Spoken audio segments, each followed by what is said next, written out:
जो लोग इस वीडियो को देखने के बाद में चैनल को सब्सक्राइब नहीं करते वो 3 दिन में गायब हो जाते हैं। तो दोस्तों एक बार मैं फिर से हाजिर हूँ आपके लिए एक नई वीडियो लेकर। तो दोस्तों आज की हमारी इस मूवी का नाम है हैलोवीन पुसी ट्रैप किल किल। तो मूवी की शुरुआत होती है 31 अक्टूबर 2004 में, जहां पर पाकिस्तान के इस्लामाबाद में अमेरिकन आर्मी और टेररिस्ट के बीच में गोलीबारी चल रही थी और अमेरिकन आर्मी ने बहुत सारे टेररिस्ट को मार डाला था। लेकिन इतने सारे टेररिस्ट के ऊपर काबू पाना बहुत मुश्किल था और उनकी आर्मी बहुत कम बची हुई थी, लेकिन फिर भी वे लड़ते रहे। लेकिन एक टाइम ऐसा आया कि टेररिस्ट ने उन्हें पकड़ लिया और अपने कैंप में लेकर चले गए। अमेरिकन आर्मी भी उन टेररिस्ट के सामने झुकने वाली नहीं थी और इसीलिए टेररिस्ट का लीडर एक अमेरिकन आर्मी का सर काटकर उसके शरीर से अलग कर देता है और एक के सर पर गोली मार देता है और एक आर्मी वाले के फेस की पूरी चमड़ी चाकू से काट कर निकाल ली जाती है। सीन यहीं पर कट होता है। फिर हमें अमेरिका में हैलोवीन पार्टी दिखाई जाती है, जहां पर बहुत से लोग अपनी मर्जी से डिफरेंट ड्रेसेस पहनकर अपने दोस्तों के साथ में हैलोवीन पार्टी को एंजॉय कर रहे थे। वहां पर एक लड़कियों का म्यूजिक बैंड भी था जो कि हैलोवीन पार्टी में गाना गाने जा रहे थे और उनके बैंड का नाम था किल पुसी किल। उनका सॉन्ग खत्म होने के बाद में डीजे स्पीड और मिस्टी गाड़ी में बैठकर नशा करने लगे थे और एम्बर और कैट एक दूसरे को किस करने लगे थे क्योंकि वे दोनों लेस्बियन थी। और नशे करते करते मिस्टी और स्पीड कपड़े खोलकर मेकआउट करने लगे थे। वे दोनों इंटीमेट होने ही वाले थे कि तभी एक व्हील चेयर में बैठकर वहाँ पर एक आदमी आता है और गाड़ी के पास आकर चिल्लाने लगता है। स्पीड बाहर आता है और वो आदमी मिस्टी को अकेला छोड़ देने को कहता है। फिर स्पीड इस बात से गुस्सा होकर उस आदमी को मारता है और मिस्टी गाड़ी से बाहर आकर स्पीड को गालियां देती है क्योंकि वो एक अपाहिज को मार रहा था। और उसी टाइम सारी लड़कियां और रोजर वहाँ पर आ गए थे और सभी स्पीड को ही गलत बोलते हैं। तो स्पीड वहाँ से गुस्सा होकर थोड़ी दूर आगे पीटर नाम के एक लड़के के पास जाता है और वो आदमी भी उसी तरफ जाता है। सभी लड़कियों को वो आदमी बहुत अजीब लग रहा था और उसके फेस पर बहुत सारी बैंडेजेस भी बंधी हुई थी और वो खून से सनी हुई थी। स्पीड पीटर के साथ कहीं पर चला गया था तो उनके बैंड का रात का शो कैंसिल हो गया था। तो रोजर, एम्बर, कैट, नटालिया, मिस्टी ब्रिगेड को लेकर कहीं पे घूमने निकल गए थे। अब रास्ते में वो एक गैस स्टेशन पर रुकते हैं और आपको तो ये पता ही है हॉरर थ्रिलर और स्लेशर मूवी में गैस स्टेशन न आए ये हो ही नहीं सकता। मिस्टी कार से निकलकर उस गैस स्टेशन के अंदर जाती है और फ्यूल डलवाने के बाद में वे लोग मिस्टी का वेट करते हैं पर वो अंदर से नहीं आती है। तब ब्रिगेड अंदर देखने जाती है पर अंदर कोई नहीं था। सभी मिस्टी को ढूंढते हैं पर वो उन्हें कहीं नहीं मिलती और न ही उसका फोन लग रहा था। तभी वहाँ पर डेल नाम का एक आदमी आता है और वो लोग उसे मिस्टी के बारे में पूछते हैं। डेल वहीं पे काम करता था और वो इतने ज्यादा नशे में था कि वो उनके किसी भी सवाल का जवाब ठीक से नहीं दे पा रहा था। मिस्टी का कोई पता नहीं था तो वे सभी वहाँ से निकलकर मिस्टी को बाद में ढूंढने आने वाले थे। लेकिन अब उनकी गाड़ी स्टार्ट ही नहीं हो रही थी क्योंकि गाड़ी की बैटरी पूरी तरीके से जल गई थी और वो अब ठीक नहीं हो सकती थी। एम्बर डेल से दूसरी कार के बारे में पूछती है। डेल बताता है कि उन्हें वहाँ से कुछ दूर एक कार मिल सकती है। वो ये भी कहता है कि बाद में वो उनकी कार को ठीक कर देगा। वे सभी डेल की कार में बैठकर निकल जाते हैं और डेल उनको एक घर के सामने लेकर आ जाता है जहाँ पर हैलोवीन के कुछ साइंस लटके हुए थे और उन सभी को लगता है कि वहाँ पर हैलोवीन की पार्टी हो रही है। पर अचानक डेल एक गैस मास्क पहनकर कार में एक गैस छोड़ देता है और वो एम्बर को एक मुक्का मारकर उसे बेहोश कर देता है। सभी बहुत डर जाते हैं और कुछ देर के बाद सभी बेहोश हो गए थे। डेल एम्बर को उठाकर घर के अंदर एक बेसमेंट में ले जाता है और कुछ देर के बाद में नटालिया को होश आता है तो कैट उससे कहती है कि उसने हमें यहाँ पर ट्रैप करके रखा हुआ है। नटालिया सभी को एक एक करके होश में लाती है और किसी को कुछ समझ नहीं आ रहा था और सभी एक दूसरे से ही झगड़ा करने लग गए थे। कैट एक लोहे का रॉड लेकर उस रूम की दीवार पर मारती है पर इतनी मजबूत दीवार ऐसे ही थोड़ी ना टूटने वाली थी। तभी उस रूम में एक आवाज गूंजती है कि तुम सभी एक वार गेम में हो और तुम्हें 3 रूम को पार करना होगा तभी तुम यहाँ से निकल सकते हो। लेकिन दूसरे रूम तक जाने के लिए किसी एक को खुद मरना या फिर किसी और को उसे मारना होगा, मतलब कि किसी न किसी को अपनी जान देनी होगी। कैट को उस आदमी की आवाज याद आती है कि ये वही आदमी है जो कि व्हीलचेयर पर था। लेकिन खेल के पहले वो आदमी एक एक्सपेरिमेंट उन पर करता है।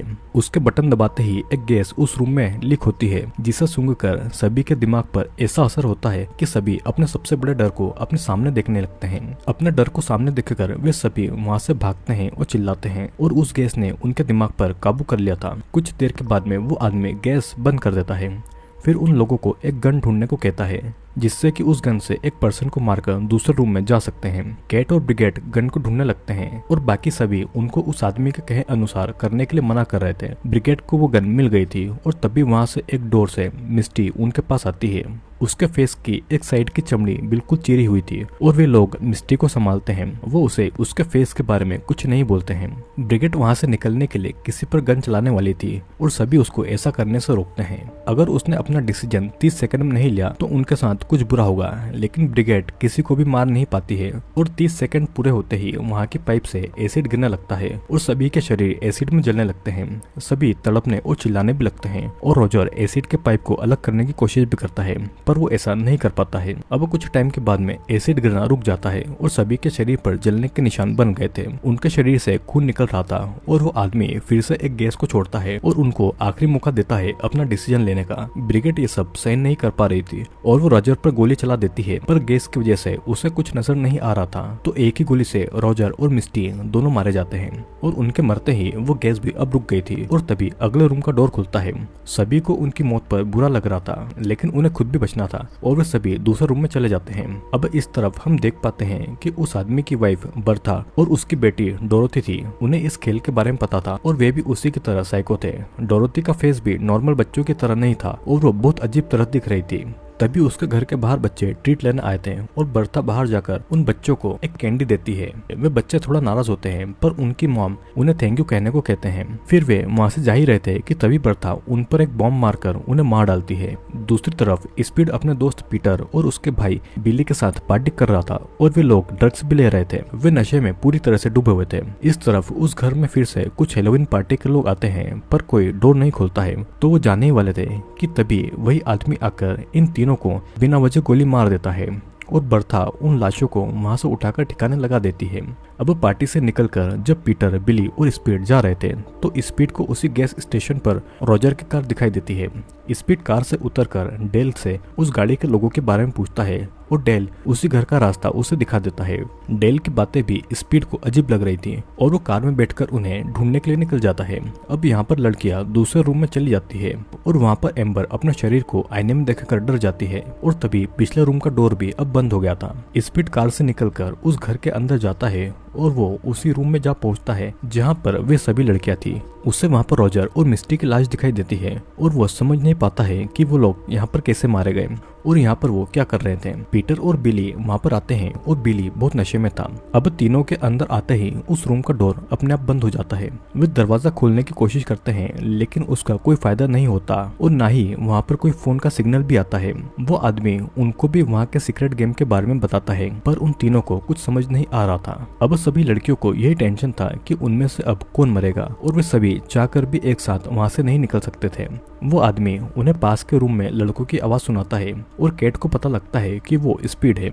वो आदमी उन लड़कियों को 60 सेकंड में सिलेक्ट करने को बोलता है और कहता है कि या तो उनमें से कोई एक मरे या तो लड़के के रूम के गैस की वजह से वे सभी लड़के मारे जाए, जिसके बाद में टाइम स्टार्ट हो जाता है। ब्रिगेड उन लड़कों को मार दिए जाने को बोलती है ताकि वे सभी कुछ टाइम बचे रहें। एम्बर और नटालिया भी कोई भी डिसीजन नहीं ले पा रही थी और कैट ब्रिगेड से कहती है कि वो उसे मार दे क्योंकि वो इन सभी चीजों से परेशान हो गई थी, लेकिन ब्रिगेड से ऐसा नहीं होता है। अब लड़कों के रूम में गैस लीक होती है और उनको सांस नहीं आ रही थी। वे लोग तड़पने लगते हैं और इधर लड़कियों के बीच में गन को लेकर झगड़ा हो रहा था और गलती से गन कैट के हाथ में आ जाती है और कैट ब्रिगेड पर गोली चला देती है। अब ब्रिगेड के मरते ही लड़कों के रूम का गैस बंद हो जाता है। लड़कियों का तीसरा रूम खुल जाता है और वहाँ पर चली जाती है। लड़कों को जब होश आता है तो उनकी स्किन पूरी लाल हो चुकी थी और मुंह से झाग निकल रहा था। सभी अपने आप को संभालते हैं और इधर लड़कियों को दूसरे रूम में एक गन मिलती है। नटालिया वो गन उठाने वाली थी, पर कैट उसे अपनी गन दिखाकर रोक लेती है। नटालिया कैट पर ही शक करने लगती है क्योंकि सबसे पहले होश में कैट ही आई थी और उसको पहले से पता होगा कि ये सब होने वाला है और वो इसीलिए इन सब चीजों के लिए रेडी थी। अब कैट इन जवाब में उन बातों को झुठला देती है और कैट गुस्से में नटालिया पर ही गोली चला देती है, लेकिन उस गन में गोली ही नहीं थी और मौका देखकर नटालिया गन उठाने जाती है, लेकिन कैट और उसके बीच में फिर से झगड़ा हो जाता है और गन उनसे दूर चली जाती है। अब एम्बर उस गन को उठाकर उन लोगों को झगड़ा नहीं करने के लिए कहती है, लेकिन वो नहीं रुकते हैं और एम्बर की गोली नटालिया को लग जाती है और नटालिया वहीं पर मारी जाती है। लेकिन फिर भी वो आदमी उन्हें वहां से नहीं निकलने देता है क्योंकि अब इस गेम में नए प्लेयर्स आ गए थे और वे वही लड़के थे। दूसरे रूम में स्पीड गुस्से में एक मशीन को तोड़ने लगता है और तभी उस रूम में डेल आ जाता है। डेल के हाथ में एक गन था और डेल स्पीड को मारने लगता है। फिर वो बिली को गोली मार देता है और पीटर अपने भाई को मरता देखकर बहुत होता है। अब डेल पीटर से बातें कर रहा था और मौका देखकर स्पीड उसके पैर में एक कील घुसा देता है और वो उसे मारने लगता है। तब तक पीटर गन उठा लेता है, लेकिन डेल उसे मैनिपुलेट करने लगता है तो पीटर गोली नहीं चलाता है। तभी स्पीड पीटर से गन छीन लेता है और डेल के एक पैर में गोली मार देता है। अब वहाँ पर उस रूम में वो आदमी ये अनाउंसमेंट करता है कि पीटर को मार दो, तब तुम्हें दूसरे रूम में ले जाया जाएगा। पीटर उस आदमी की बात नहीं मानता है और एक कील से डेल की आंखों को निकालने लगता है और उसकी आंख निकालकर वो कैमरा में दिखाकर कहता है कि अगर हमें यहाँ से नहीं निकाला तो उसकी दूसरी आंख भी निकाल देगा। और तब वो आदमी दूसरे रूम का डोर खोल देता है। स्पीड डेल को अपने साथ ले जाने लगता है और दूसरे रूम में उनको ब्रिगेड की डेथ बॉडी दिखाई देती है। अब फिर उस दूसरे रूम का दरवाजा भी खुल जाता है और लड़के और लड़कियां मिल जाती है, लेकिन स्पीड और एम्बर एक दूसरे पर गन ताने हुए थे। अब ये गेम ऐसा हो गया था कि दोस्त अपने दोस्तों पर ही विश्वास नहीं कर सकते थे। डेल लगातार कुछ भी बोले जा रहा था तो स्पीड गन से उसके मुंह पर मारता है और वो उससे वहां से बाहर जाने का रास्ता पूछता है। डेल के कहते ही वो आदमी एक और दरवाजा खोल देता है और वहाँ पे एक गन थी, उस गन से कील निकल रही थी और सभी वहां से भागते हैं। कैट के ऊपर एक कील घुस जाती है और घबराहट में वो पहले वाले रूम में ही आ जाती है। अब इस रूम में वो अकेली थी और डोर फिर से बंद हो जाता है। इधर पीटर भी मारा जाता है और एम्बर और स्पीड आगे के रूम में पहुंच जाते हैं। एम्बर और स्पीड एक मशीन वाले रूम में पहुंच जाते हैं, पर वहां से आगे जाने का डोर पूरी तरीके से लॉक था। वो डोर अब नहीं खुल रहा था और उन्हें ऐसा लग रहा था कि वे अब मर जाएंगे। कैट किसी तरह से अपनी पीठ पर लगी कील निकाल लेती है और वो आदमी वहां पर तेज वॉल्यूम में एक साउंड चला देता है। कैट उन आवाजों को सुनकर तड़पती है और चिल्लाने लगती है और उसके कान और नाक से खून निकलने लगता है। कैट की आवाज एम्बर और पीटर भी सुन पाते हैं, पर वो चाह कर भी उसकी मदद नहीं कर पाते हैं क्योंकि उन्हें ये पता ही नहीं था कि कैट के साथ में क्या हो रहा है। अब स्पीड उस आदमी को ये सब रोकने के लिए कहता है और अचानक उस रूम का डोर खुल जाता है। अब उनको ये डिसाइड करना था कि वो कैट की तरफ उसे बचाने जाएंगे या दूसरे डोर से अपनी जान बचाने के लिए बाहर निकल जाएंगे। स्पीड कैट के पास जाना चाहता था, पर एम्बर उसे समझाती है कि अगर वो बाहर निकलते हैं तो मदद लेकर आ सकते हैं और तब वे दोनों वहाँ से बाहर निकल जाते हैं। अब इस तरफ कैट के रूम में डोर खुलता है, लेकिन वो बाहर नहीं निकल पाती है और वो वहीं पर चिल्लाती रह जाती है। एम्बर और स्पीड चलते चलते एक जगह पर आ जाते हैं और एम्बर वहां पर नजर रखे हुई थी और स्पीड स्विच बोर्ड को देख रहा था। एम्बर को पता नहीं लगता है और डेल आकर किलो वाली एक लकड़ी स्पीड के सर पर मार देता है। स्पीड पूरा खून से सन गया था। अब डेल फिर एम्बर को पकड़ के उसके कपड़े फाड़ता है और वो उसका वहीं पर रेप करने लग जाता है, लेकिन एम्बर उसके प्राइवेट पार्ट पर मारकर उसे गिरा देती है और रस्सियों से उसका गला दबाकर उसे बेहोश कर देती है। अब फिर वो आदमी एम्बर को एक लिफ्ट पे उठने को कहता है और एम्बर गन लेकर लिफ्ट पर चढ़ती है, जिसके बाद वो उसी रूम में आ जाती है जहाँ पर वो आदमी था। वो आदमी बताने लगता है कि वो इसी देश की आर्मी में था और दुश्मनों से लड़कर उसने अपने देश को बचाया था। दुश्मनों ने जब उसे पकड़ा तो उसके चेहरे की खाल निकाल दी और तब उसे किसी ने नहीं बचाया। उसकी कभी भी कदर नहीं की और न ही उसे कोई सम्मान दिया गया। ये आदमी वही आर्मी वाला था जिसे हमें मूवी की स्टार्टिंग में दिखाया गया था, जब आतंकवादियों ने उसके चेहरे की खाल खींच ली थी और इसीलिए वो आदमी दिखने में इतना ज्यादा भयानक था। एम्बर का लास्ट टास्क यही था कि वो उसे मारकर यहाँ से चली जाए और एम्बर भी गुस्से में गोली चला देती है, लेकिन असल में वो कैट थी जिसे उस आदमी ने अपने कपड़े पहनाकर बिठाकर रखा हुआ था। अब कैट भी मर जाती है और कैट के शरीर पर बॉम्ब का टाइमर चल रहा था।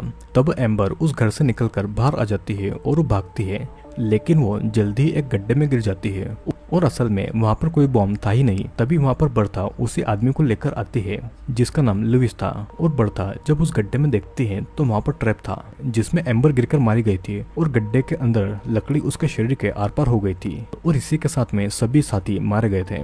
सीन यहीं पर कट होता है और हम देखते हैं कि बर्था और लुइस अगले साल हेलोवीन में फिर से अपना खेल शुरू करेंगे और हम देखते हैं कि डेल भी मरा नहीं था बल्कि जिंदा था। और इसी के साथ में ये मूवी यहीं पर खत्म हो जाती है। दोस्तों वैसे तो इस मूवी में सारी चीजें क्लियर है। लुइस नाम का एक आर्मी पर्सन था जो कि टेररिस्ट से लड़ते वक्त घायल हो गया था, लेकिन कभी भी उसे देश की गवर्नमेंट ने न सम्मान न ही उसकी कभी कदर की और इसीलिए वो अपना बदला लोगों से ले रहा था, जिसमें उसकी बीवी और डेल भी इन्वॉल्व था। तो आई होप दोस्तों आपको ये वीडियो अच्छा लगा होगा। वीडियो अगर अच्छा लगा हो तो लाइक, कमेंट और सब्सक्राइब जरूर कर लेना, क्योंकि मैं जल्दी ही ऐसे इंटरेस्टिंग वीडियोस लेकर आने वाला हूँ।